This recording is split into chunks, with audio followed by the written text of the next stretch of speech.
এই গরমে বৃষ্টি হওয়া মানে আগুনে ঘি দেওয়ার কাজ করা। এখন গরমটা আরও বেশি বেড়ে যাবে। তো যাই হোক, বৃষ্টি দেখে পকোড়া খাওয়ার ইচ্ছা জাগলো মনে। তো নিচে কয়েকটা শাক দেখেছি, শাক বেছে ফেলি, সেগুলো দিয়েই কয়েকটা শাক হয়েছে। ছাগল গরুর নজর দিয়ে এগুলো বেঁচে গেছে, কেন কি কুমড়োর শাকের ভিতরে হয়েছিল।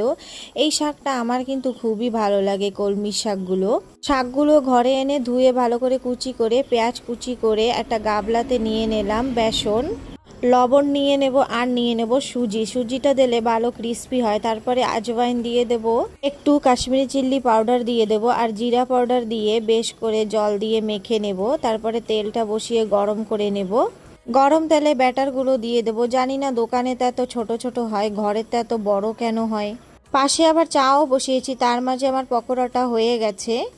আমাদের পকোড়াটা নামিয়ে নেব। তারপরে যে অল্প একটু থাকবে তাতে আমি ডিম মিশাবো, কেন কি আমার শাশুড়ি মা শক্ততা খেতে পারে না, তাই একটু ডিম দিলে নরম হয়ে যাবে। তো আলাদাভাবে একটু শাশুড়ি মার জন্য ভাজা করে নিলাম। এটা ভাজার পরে আমরা সব বাইরে গিয়ে বসে পকোড়া খেলাম।